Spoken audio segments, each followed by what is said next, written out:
So with that, I am really pleased to introduce our first session, the DC BEPS program, What You Should Know. And now I'll turn it over to our team from GHT Limited.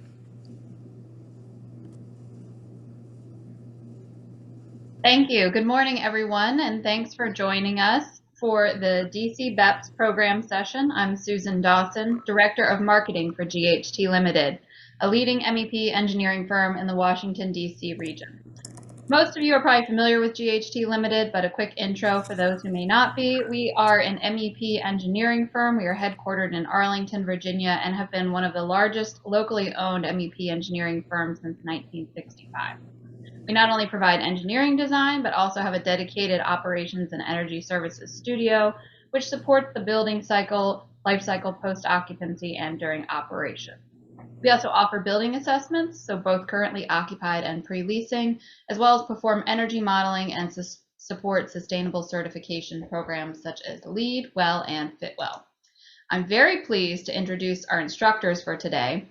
Meghan McAvoy is GHT Limited's Sustainable Programs Manager, and she drives our firm's sustainable business practices while also delivering comprehensive green building consulting services. Her knowledge of green building, along with her passion for sustainability, has positioned her as an excellent resource to owners for interpretation of credit requirements, methodologies to achieve compliance, and questions on certification rating systems. In addition to project management and quality assurance, Meghan's extensive experience includes Energy Star benchmarking, ASHRAE energy audits, and technical review of more than 100 LEED projects. She is involved in several industry organizations, including being a member of the USGBC NCR board, and she is a frequent attendee of the BEPS task force meetings, which has positioned her as an esteemed advisor to clients and peers alike on environmental and social governance policies. As a senior mechanical design engineer for GHT's OES studio, Laura Morder provides project management and detailed mechanical engineering design solutions for commercial building projects in the Washington, D.C. metro region. With more than a decade of experience in mechanical systems design, Laura's ingenuity has shaped countless commercial interiors projects, central plant designs, as well as building compliance and acoustic studies. And she is currently focused on providing BEPS compliance services for multiple building portfolios in our region for clients such as Boston Properties and Lincoln Property Company. Not only are Laura's passion and drive exemplified in her work, but also as part of her community involvement. As co-founder of the Women in ASHRAE Committee of the National Capital Chapter of ASHRAE, Laura is an advocate for the future of female engineers in the industry.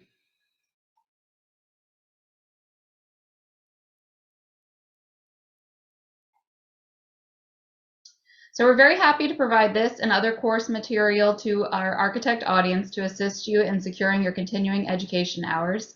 If you've provided your credential information, your attendance will be reported by AIADC. If you're interested in other credit offerings or you still need additional credits before the deadline, we encourage you to check out our Future of MEP series, which will be held this and next Friday. More information and the link to register can be found on our LinkedIn page. For today's session, we're going to learn about the foundation for the DC Building Energy Performance Standard Program. We're also going to examine the compliance pathways and walk you through several building case studies. Lastly, we'll discuss a sample schedule for BEPS compliance and take your questions. With that, I will turn things over to Meghan. Thanks, Susan. Good morning, everybody. So DC, as you probably know, has taken a leadership position on cutting greenhouse gas emissions, implementing aggressive codes and policies to support these goals. One of these is, really exciting, aiming for carbon neutrality by 2050. And in honor of this, or to work towards this, DC was the first municipality in the nation to implement a building energy performance standard, or what we'll refer to today as the BEPS. Excitingly, Montgomery County passed BEPS legislation on Tuesday, and there's a few other jurisdictions nationally that are pursuing this. So this is going to be something that's more widespread, but of course for Code-palooza, we're going to be focusing on DC BEPS today. And DC BEPS came out of this vision for a sustainable DC. This is a comprehensive 20-year plan. It aims to make DC the healthiest, greenest, most livable city in the US within one generation. It's pretty comprehensive, covers 167 actions across 13 different topic areas, and addresses not only sustainability and climate goals, but also things like public health, equity, and job opportunities. On the right-hand side, you can see the outline of what the Sustainable DC scope is and those different areas. And then we've outlined in the blocks each of those that are directly related to buildings. So these include things like building resiliency, cutting energy use, increasing renewable energy, and improving building performance, including policies on net zero construction. So as we'll see later on, buildings are the leading source of energy use in DC and the emissions associated with that. So there's a big focus on making our buildings better and more high performing. And so we'll see how these improvements can move forward. And so as we think about the BEPS task force and are working with owners and developers and recognizing some of the challenges that are coming with this, this is something, the legislation was passed a few years ago, but there's been a lot of opportunities for community feedback on the BEPS program. And this started back in 2019 with a series of engagement meetings. As I said, the framework was already outlined in the legislation, but there are topics such as penalties, how we're going to implement this, were discussed. And so people had the opportunity from different use groups to talk about what types of frustrations they might have, provide suggestions, talk about the challenges. And for me, what really stands out from attending one of these was a enthusiastic individual suggesting jail time as an option for any project that didn't comply with BEPS by the end of the cycle. That was, probably fortunately discarded, but there was a lot of feedback from the industry. And so BEPS is something that's, not just created in a vacuum, but with those that are going to be subject to it. And then the other big component of the industry feedback is the BEPS task force. And so this consists of members of local government, as well as representatives from affordable housing, market rate apartments, commercial buildings, AOBA, and other industry groups. And then they have been meeting monthly. And since the pandemic, that's all been virtual, but there's, coming together with DOEE, DCRA to talk about what does this look like and what's this how are we going to address the concerns and questions, because there are a lot associated with BEPS.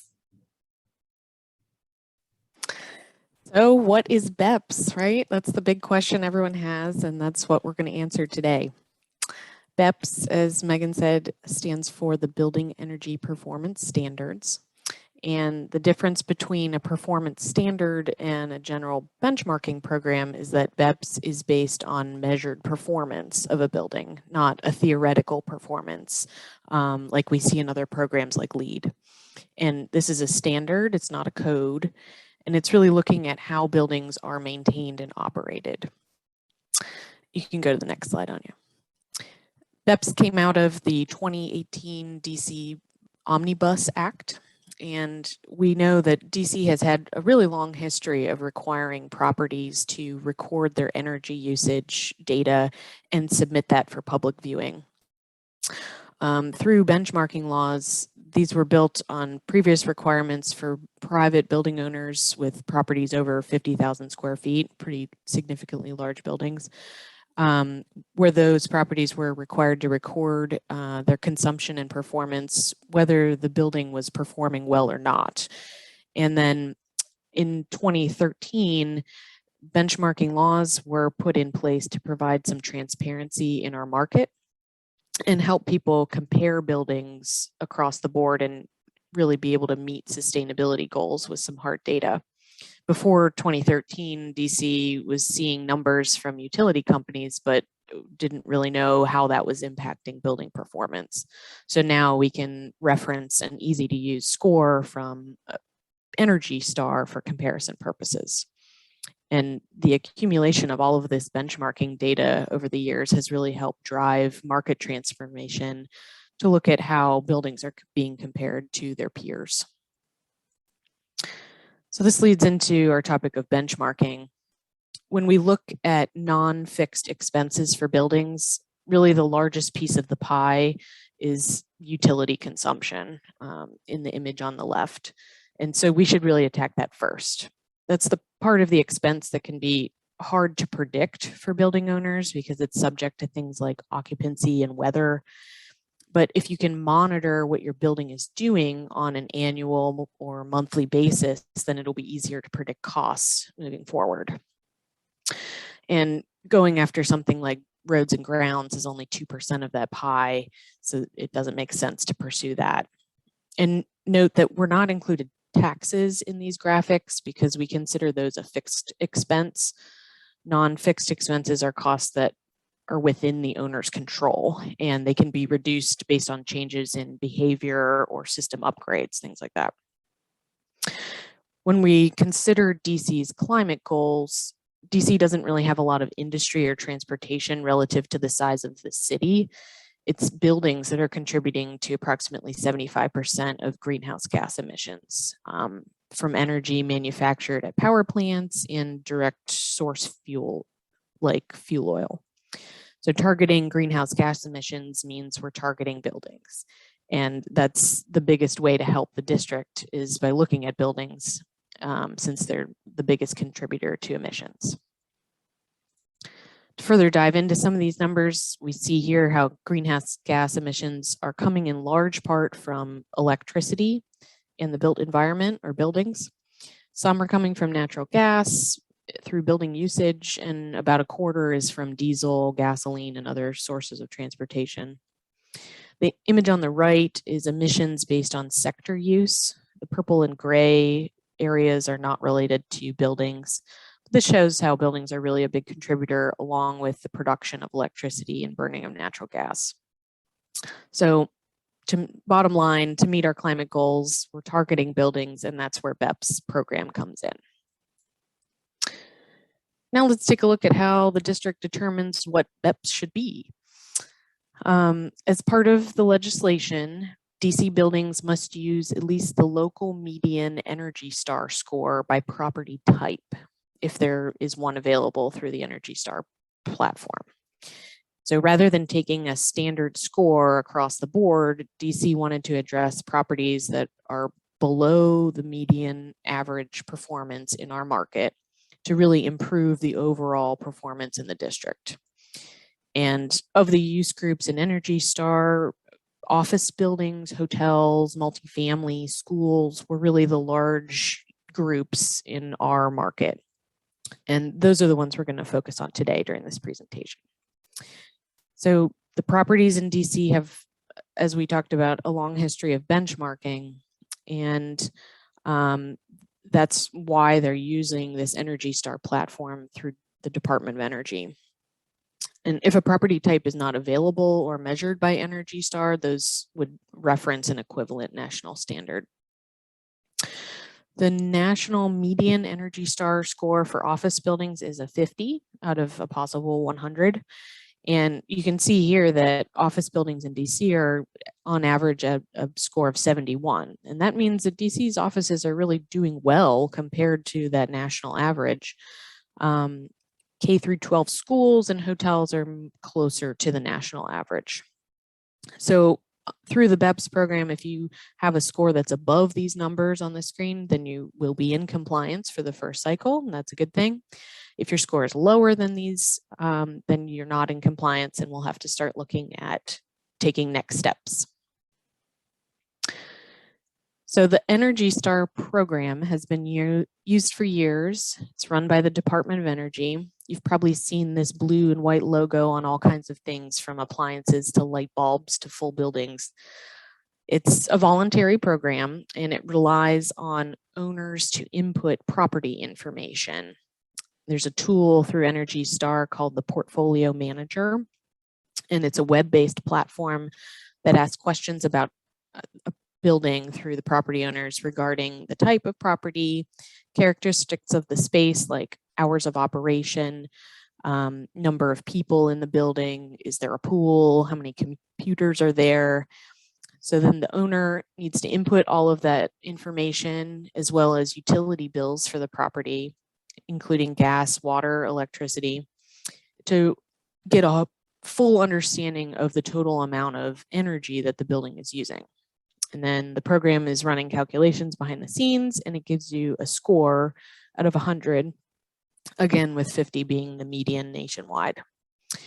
So since this program has been pretty widespread adopted among building owners, it was chosen for the BEPS program in the district. And some property types like restaurants are not rated through Energy Star because their usage can really be so different and vary. And Energy Star can't really come up with a formula to predict that usage. So that's how Energy Star is compiling all of this data. And now let's look at what DC is doing with that information. Here we have the DC Interactive Benchmarking Map. And enacting the benchmarking requirements, DC was using this Energy Star platform to gather all the data. And now that data has been put into this interactive map where you can pretty easily search for a property address, find out a building's Energy Star score, and cite energy usage, or EUI. And it's really easy to do. It's an online search for DC Energy Map to get to this site. Anyone can compare properties using this tool. You don't have to be a building owner or an engineer or an architect. It's pretty neat and fun to play with. And this is what's being used to get all of that benchmarking information out into the market and make information transparent through our market. And then even more recently, we have a BEPS specific map that was created, which is a subset of the benchmarking map. Again, anyone can use this tool with a simple online search to get there. And you just type in the building address and the program will tell you whether or not a property meets BEPS based on their published Energy Star score. The link to these is down in the bottom corner of the screen.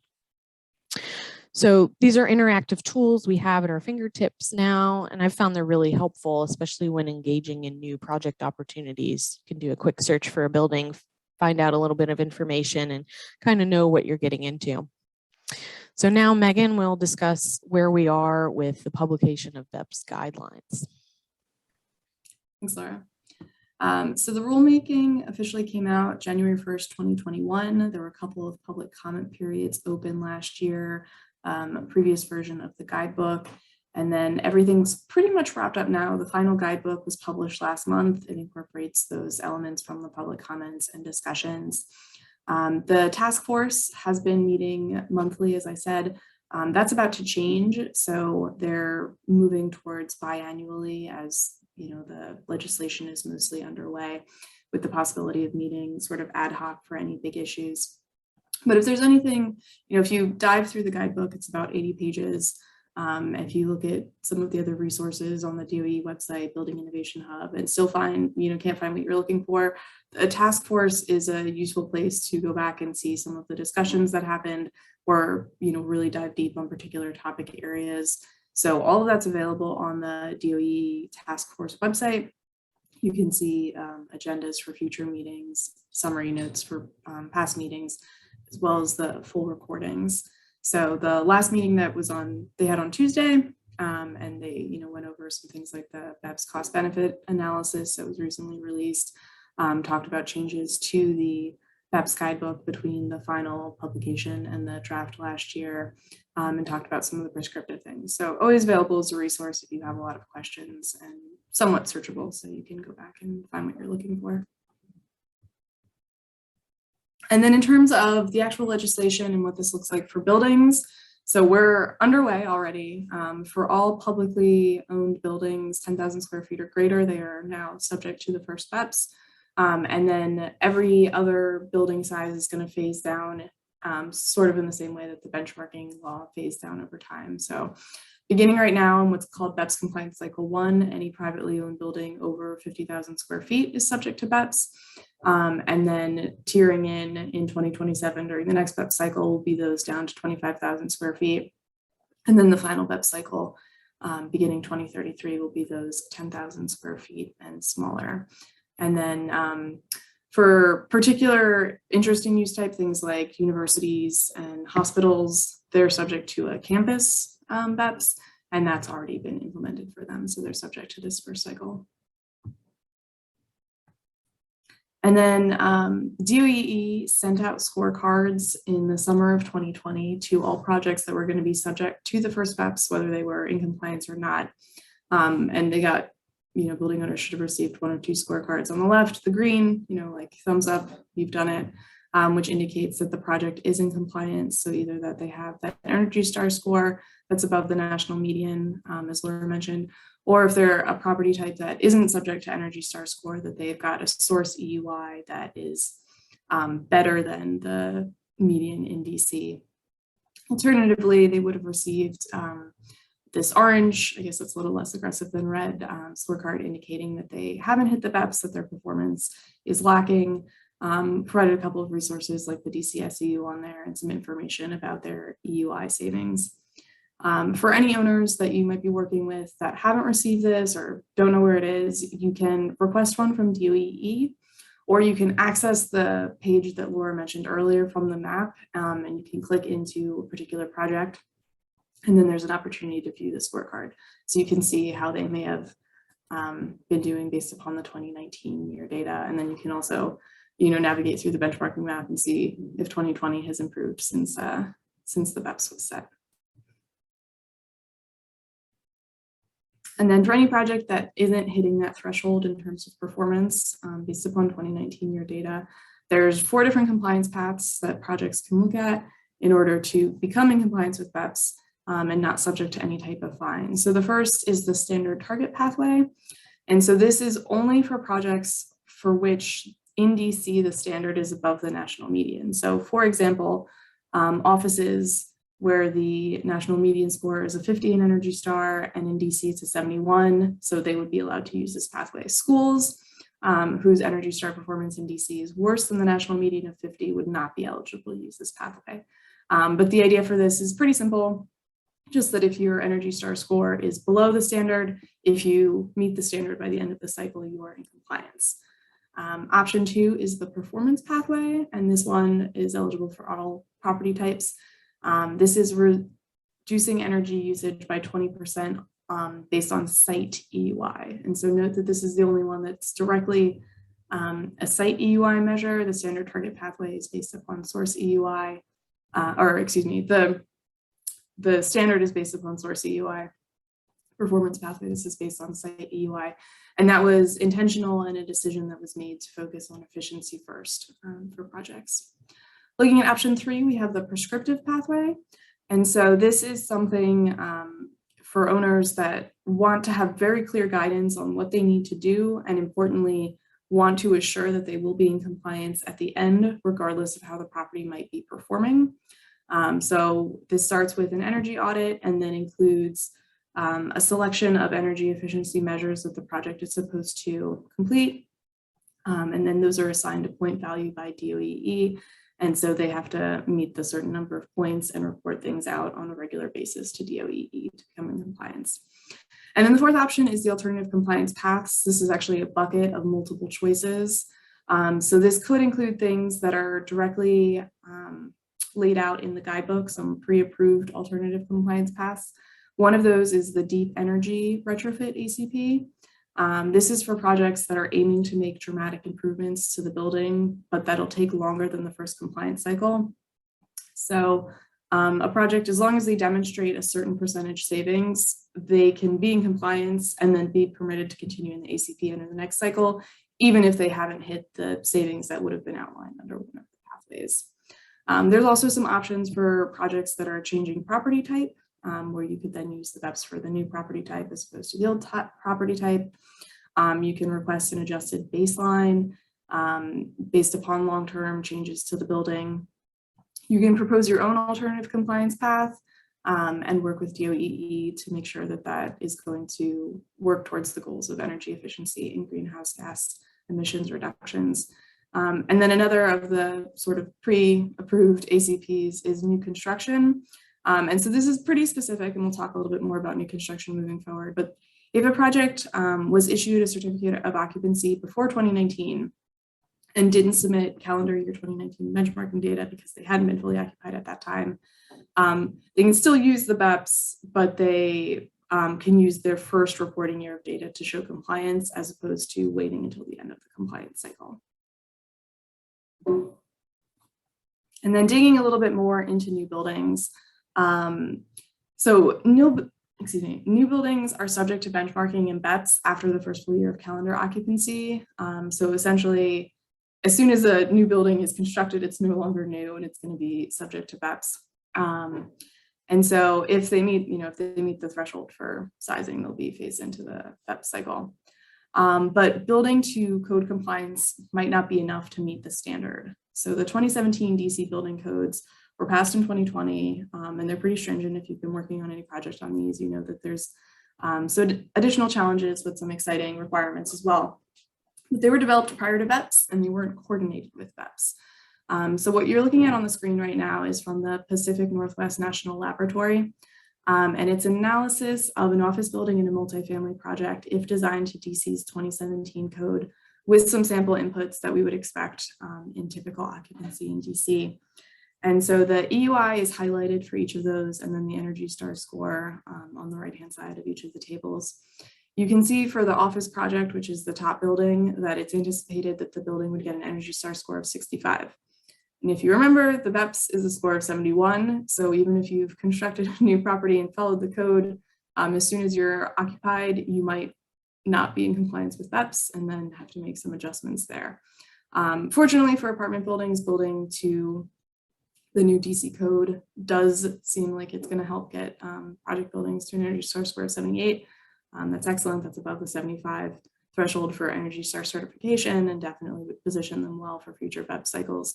But recognizing that, code is important and how we design our buildings is, super essential. Operations are also really important, and we need to recognize, what we do at the outset is going to have impacts on owners down the line. So how can we push for some of these efficiency measures that may previously have been value engineered out in the past? For projects that are above the 50,000 square feet or public spaces above 10,000, previously benchmarking data was submitted, the standard's been set, projects should have gotten their scorecard. So it's a good opportunity if a project that you're working with hasn't yet to remind them to review their scorecard, see where they stand. If they're not in compliance, to start looking into the pathways that are available to them. Projects have until April of 2023 to commit to a pathway and submit that to DOEE. So there's still another year to sort of figure that out, but starting to think about what it might look like and how far away a project is from the standard. And energy audit is a great sort of first step for projects that haven't completed one recently to get a sense of what energy efficiency measures might be available to them, and is also going to be a requirement for any project that chooses to do the prescriptive pathway. And then, of course, implementation of energy efficiency measures, tracking those savings to make sure projects are on track, and preparing again for the next cycle. And then, I want to note here that even if a project has met the standard this time around, the scores of 71, they have 72, yay. We do anticipate that this is going to become more stringent with time because each of the projects is hopefully improving their efficiency each year. So, we're a little uncertain about how that's going to look once we're phasing in smaller buildings and if there's going to be 2 separate BEPS or 1 combined BEPS. But essentially, it's always a good idea for projects to be looking at future savings because we want to exceed the cycle, recognizing that the next cycle might be more stringent. And then importantly, and something if people aren't paying enough attention to this, there are massive potential penalties available for projects that haven't hit their targets at the end of the cycle. So it breaks down into a $10 per square foot of gross floor area, up to a max penalty of $7.5 million. The good thing about this, the reason that the fees are so high, depending upon how you look at it, although the owners that I've talked to are definitely concerned about a fee that large, is because DOEE wants to incentivize improvements. They don't want people just to pay a fine and go about their day. They really want to see these greenhouse gas emissions reductions. But any improvement that a project makes over where they started will lessen the amount of fine that they have to pay. So looking, for example, at the standard target pathway, if the project had to get to a 71 and they were at a 55, but they came part of the way through, they can get a reduction in the points. It's not super simple for the standard target pathway. It's based upon a 20% worst performing building that has the BEPS, but the calculation is available in the guidebook. And so if you're looking to figure out exactly where each particular project stands, especially those that don't have an ENERGY STAR score, you can see. But anyways, there's a reduction. if you get better than where you were. For the performance pathway, it's a lot easier, the math, just the percentage of site reduction that was achieved divided by 20. And so if you've got 10% reduction, that'll reduce the fine in half. Prescriptive pathways similarly adjusted such that any points that you did achieve versus the total number of points would reduce how much fine you have. And then for any alternative compliance pathways, there's not any clear numbers on this yet because each of those could be unique. But DOEE would sort of outline what that might look like. And the idea is that they wouldn't be any less stringent than non-compliance during the other pathways. On the plus side, there are resources, including financial ones, that are available to building owners to help projects achieve these goals. And then additionally, any money that is collected from the fines goes back towards the DC Green Bank so that a non-compliant owner essentially is funding any improvements for somebody that's working to come into compliance. So it's a better use of money to create efficiency savings at a particular building. So the DC Green Bank provides loans to supplement private funds and facilitate additional projects and investment. DC PACE is a program, it's a voluntary property tax assessment so that you can have financing on the property tax bill to improve cash flow, extend capital budgets. And there's a lot of categories for eligible project types for both new construction and existing buildings. So a lot of opportunities there. It's an underutilized system for sure, but definitely has some nice tax advantages. And then of course the DC SEU offers both prescriptive and custom incentives on things like lighting, refrigeration, HVAC, VFDs, and other programs. That one is financed by surcharge on electric bills. So if you're living in the district, you're paying into the DC SEU. And then finally, we've got here the Building Innovation Hub. They offer resources, connect owners to service providers that focus on energy efficiency and high performance buildings. And then as projects are in development, planning for BEPS can complement other sustainability programs. So pretty clearly, as we're looking at energy efficiency improvements, you can see that can help projects achieve the ENERGY STAR certification, can work really well with LEED, where a majority, or not a majority, but a large volume of points is under the energy and atmosphere category, again, feeding into Living Building Challenge, net zero energy certifications, of course, and passive house certifications. And then I think we're all aware since the COVID pandemic, there's been an increased focus on health and safety programs. These can definitely fit into an overall sustainability strategy. And one of the goals of BEPS and the Sustainable DC Plan is to create a healthy city. But we just need to be aware that there are energy impacts to some health measures. So mainly increasing outdoor air is going to have an energy penalty. But note that BEPS is aware of this, right? So there's specific within the DC BEPS regulations, it states that a building owner can't implement any energy efficiency measures that are going to pose a threat to the health and safety of the building occupant or user.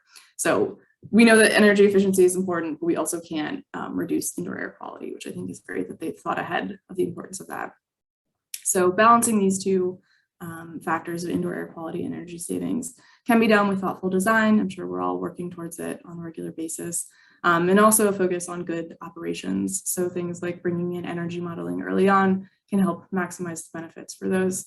If we're able to downsize, heating, cooling system, and then, offer more outdoor air and have healthier environments, we can achieve multiple goals simultaneously.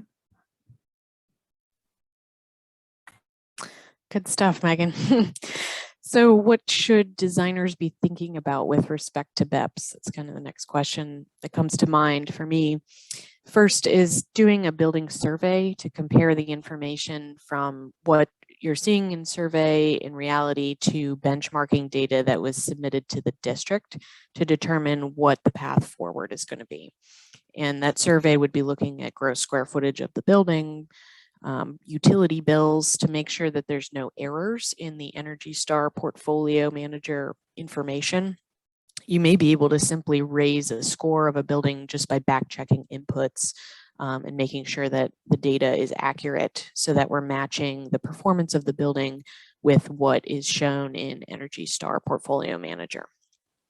And of course, looking at where the score is now, if you're above that threshold, that's good, but keeping in mind In future cycles, the median score may continue to shift, and we want to be planning for the future. And of course, if the property is not in compliance, then we're recommending shooting for above that bare minimum to get into compliance for multiple cycles and avoid continuous capital improvement projects. Keep in mind, traditionally benchmarking data was self-reported. And now, as Meghan explained, there will be financial penalties associated with compliance. So there will be a third-party verification process to make sure that information inputted into Energy Star really matches reality. And then beyond that, looking holistically at these projects, assessing if there's any methods that can be used to reduce energy usage throughout a building, looking at operations, condition of the building skin, MEP systems, energy consumption, all through the use of an energy audit. And as we go through those steps, we might find that it could be time for more of an intensive study with an ASHRAE energy audit using energy modeling to assess improvements in a virtual space before spending a lot of money on construction documents. And another tool in our toolbox is retro commissioning to get building operations where they really were intended to be. So the way to prepare for this is to engage tenants in a building, make sure that they understand what building owners really are facing and why. And we're seeing, energy consumption in buildings is really driven by tenant use. So communication of these goals to design teams who are working in projects in buildings is really important. And the goal is to understand where our building is in relation to the performance standards and plan for those changes moving forward. So a little bit of caution as we look at the Energy Star platform. It will periodically adjust based on inputs from CUX, and we assume, like we said earlier, building performance will continue to increase, and that depends a lot on tenants. So that's why we're aiming to be a bit above the target number and give yourself a little bit of wiggle room. Now we're going to take a look at 3 different examples. We're concentrating on office buildings because we think that's where a majority of this incoming work will happen. We'll look at 3 different scenarios. First is an aging office building. The second one will be a building that's kind of close to the threshold, but not quite there. And then we'll look at a property that's already in compliance, and we'll talk through the steps of where we see these playing out. So the first scenario, old office building, probably constructed around maybe 1985. It's had minimal renovation since then. We're looking at about 15% vacancy. Energy performance isn't really matching up. And this building, for example, might have a score of 52. So it's just above that national average mark, but it is below the median average for DC, and therefore it's not in compliance with this first BEPS cycle. So the goal would be to achieve a score of 71 or reduce our energy usage by 20%. So in the first year, we'd recommend look at the Energy Star portfolio, make sure all that information is entered accurately, and see if we can just polish the score without too much effort. We're seeing especially true for older buildings in a lot of these owners' portfolios. And then doing an energy audit to determine what's consuming the most energy in the building and target appropriately for those issues. So you're looking at a fairly high jump here in Energy Star score to get in compliance for this particular building. We'd be advising doing an energy model to analyze options before going into construction documents for any projects. And we're also going to advise here for a performance compliance pathway to decrease consumption by 20% because that gap is probably unattainable to get from a score of 52 up to 71 in one cycle. Then in years 2 through 5 would be where you're implementing ECMs. So you're doing the design, implementing financing, going through construction, and then gathering performance data to continue to benchmark on an annual or quarterly basis. And note that we'd want to be considering any potential fines at the end of this when doing payback analyses too. Real quick, if you're not familiar with the energy audit process, energy audits are a really comprehensive review of all energy consuming equipment in a building. And it's a review of utility bills as well. There's typical audits follow ASHRAE criteria for level 1, 2, or 3 style audit. A level 1 audit is kind of a simple walkthrough style audit, very high level. It's looking at things that are low or no cost options, inexpensive things to do, but are good first steps in identifying kind of low hanging fruit projects. A level 2 audit is more in depth.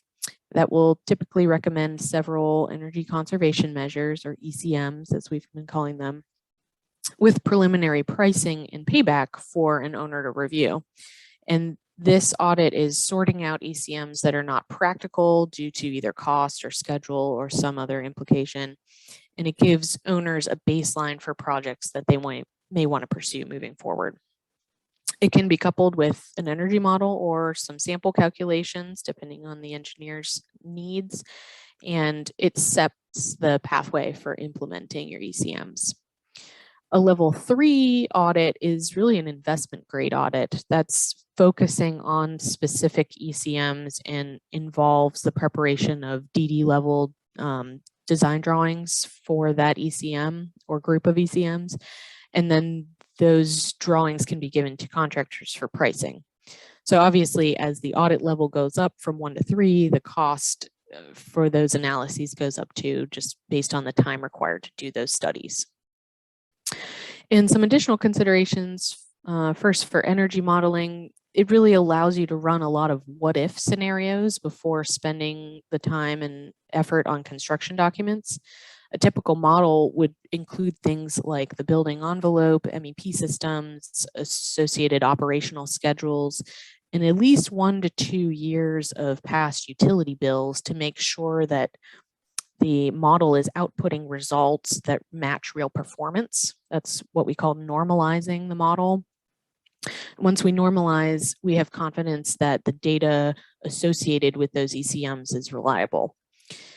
And another consideration, as Megan mentioned earlier, is pursuing a deep retrofit type project. These are for buildings that are significantly far away from the median score.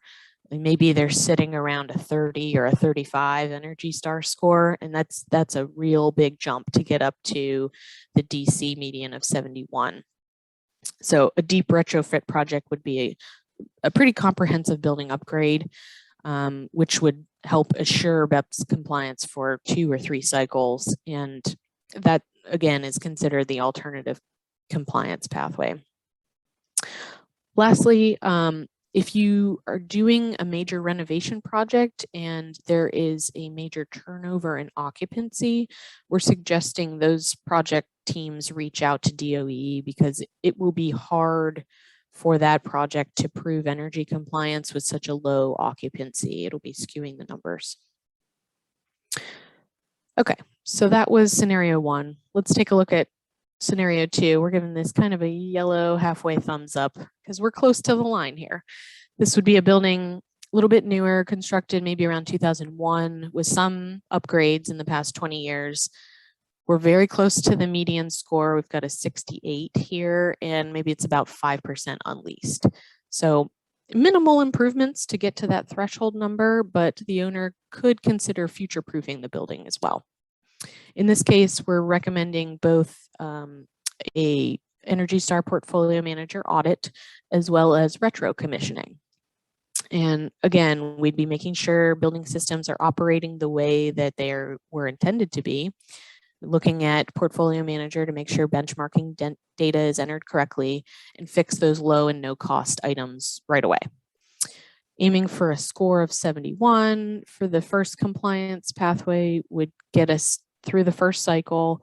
If being a little bit more aggressive, we could be targeting a score of 74 or 75 to give that buffer to be potentially avoid being out of compliance for the next cycle. And then in years 2 through 5 is where we'd be seeing energy performance improvement from a retro commissioning effort and continue to measure that performance at least on an annual basis, if not quarterly. A little bit about retro commissioning. The goal for that is to have buildings work as they are intended and identify any points that may be possible to equipment failures or other issues that are happening in the building. And through a retro commissioning effort, that's where we're reviewing existing design documentation, operational procedures, as well as the condition of equipment on site, and then developing functional performance testing to really put equipment through its paces and simulate design control strategies. Any areas that aren't operating as needed would be noted, and that becomes an improvement for the building owner to make. Now, Megan will walk us through our third scenario. So this is an example of a newly constructed project that where occupancy happened during the pandemic. The building's still somewhat unleased. That's showing as compliant. So a couple of notes here. Remember, we said new construction projects aren't necessarily going to immediately become in compliance because they're still subject to the BEPS, even if they're built to the code. And DOEE did an analysis that looked at ENERGY STAR scores for projects of various ages, and there's not a direct correlation. So we have efficient old buildings and we have poorly run new buildings. This is an example of a project that's doing pretty well. And so there's a couple of ideas here. One, recognizing that the project already has an ENERGY STAR score means we can take advantage of that by certifying the building, implement some best practices in terms of monitoring, education. And since the project's not fully leased, really looking at leasing guidance and language so that any new tenants to the space aren't going to interfere with the current high performance of the building. And then just real quick, here's the sample BEPS compliance schedule. Looking across 5 years, this first cycle has been extended by 1 year essentially because of the COVID delay. But initially looking at, any energy analysis, as Laura had mentioned, capital expenditure planning, trying to get the design completed and any energy conservation measures implemented in the first year after that, years 2 through 3. And then importantly, the benchmarking requirement is going to continue for all of those projects. But also for the building owners to look at that data to make sure that the project is trending in the direction that they hope for, and if not, figuring out what needs to change about the building so that they are not going to be subject to fines at the end of the cycle. Right, so all that being said, we anticipate a few different kinds of projects that will come out of BEPS program.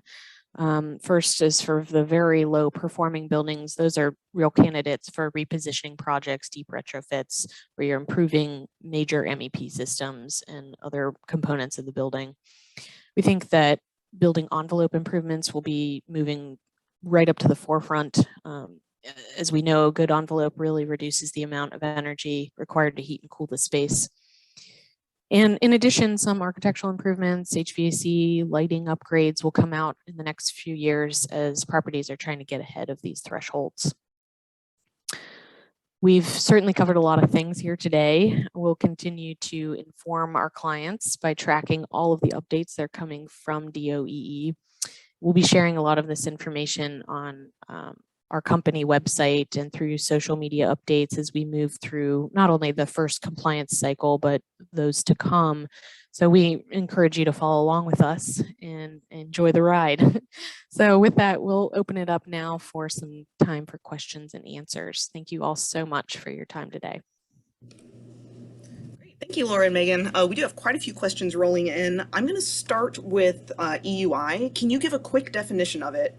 And then also address something that one attendee has heard, and I've heard as well, that a sustainability consultant said that the ENERGY STAR score may be phased out for BEPS and that EUI may be the future metric. And if you have any thoughts or can address that.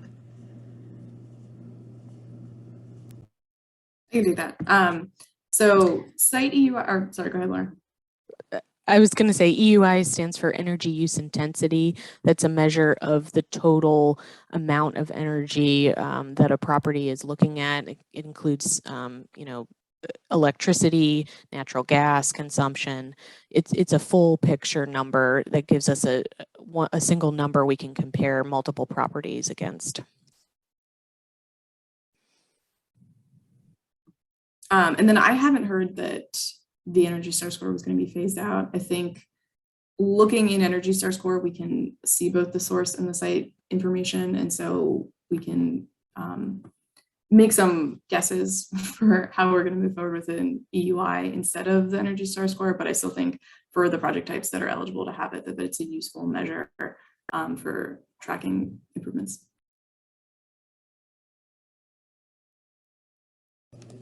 Got it, thank you. And I believe you touched on this a little bit, but we do have a question about how data has been collected in buildings during the pandemic when so many people are working from home. So usage might be up or down or skewed. Right. It's definitely skewed. We've been looking at portfolios for several major building owners in the district, and it's a significant drop off. You can see that time, Q1 of 2020, there's a huge drop off in energy usage and occupancy in these buildings. And that's why this program's really referencing 2019 data, because everything that's been happening in the black hole of COVID has been just so peculiar, and we can't benchmark based on those vacancies and the shifts in operational hours and quantity of people in the building. It's just not typical of what normal operation has been before COVID. And then, the way the BEPS legislation is written is that the analysis for compliance is going to be at the end of the BEPS cycle. So we're hopeful in another 3 years that buildings are going to return to whatever becomes the new normal of occupancy. And so that can be a more clear comparison between 2019 versus 2019 as compared to 2020 or 2020 to 2022. And I've been looking at lots of Energy Star portfolio manager accounts in the past couple months, and we are seeing an uptick of building owners entering more data through the first quarter of 2022, showing occupancy coming back up and energy usage going up. So we are kind of on this uptrend, but we're still not back to the numbers we were seeing between 2017, 2018, 2019. So that's where we are. Got it, thank you. For the energy audits, one person is asking, they want to confirm that the property owner would be responsible for that cost rather than the designer. And do you have a rough estimate of how much those do cost? Right. The property owner is the one that would be making the improvements. A design team, including an architect and an MEP engineer, would be advising that building owner on what options are reasonable to consider and giving them input on what makes the most sense. And contractors are obviously providing pricing to help the building owners make decisions, but that really falls back to the owners. And our energy audits kind of range in price depending on how much effort we're putting in, right? So if we're doing a walkthrough and it's one building, then that's going to be a pretty small effort on our part compared to looking at a full portfolio worth of properties, comparing, 10 or 20 properties in a building and doing energy modeling for each of those. An energy model for a building that's 200,000 square feet can take several weeks to accumulate all of the information needed, set up all of the ECMs in the model, make sure everything's normalized, and run it. So depending on what type of project we're looking at, we've got quite a range of cost for these type of studies. Got it, thank you. And our last question, if your building has a physical condition like a restaurant that is not in an Energy Star type, how do you address this in the score inputs? So if the restaurant is the only type of the building, it would be subject to the source EUI BEPS standard. If the restaurant is part of a building, like a mixed use property, you would follow the typical rules that you would and break it out as a separate use type in Energy Star. And so if the rest of the property was Energy Star certifiable, then you would pursue the Energy Star score. And you can see, looking at the maps or the scorecard from DOEE, how DOEE has previously classified that building and which of the BEPS it's going to be subject to. Yeah, I think that is one really important point, is we're seeing some portfolio manager accounts that aren't necessarily set up totally thoroughly. So they may have portions of the building that include, hotel block or a dining and restaurant space, and then several floors of commercial office. And if that's all grouped under one space type, that score for the building may be skewed a bit. Great, thanks. And then we did have one more question come in. So many smaller buildings, still over 10,000 square feet, have a row house and a separate accessory structure that may also be finished. So does the BEPS program require compliance for the two structures together or separately? Or is the accessory structure required to benchmark and comply separately? I think it would depend upon the metering. I would also be a little bit surprised that there would be a 10,000 square foot row house and ADU. So that might be some questions to have with DOEE. We have been working on some projects where the buildings had been grouped together previously for benchmarking and were subject to a more recent threshold for submission. And then looking at the actual use types and how the properties were separated, it made sense to break them up, and DOE was acceptable of that. So I think it also depends upon how those spaces are working together or if they're functionally different. Great, well, thank you. And thank you both so much for the presentation today, and for Susan and Anya there in the background with GHT.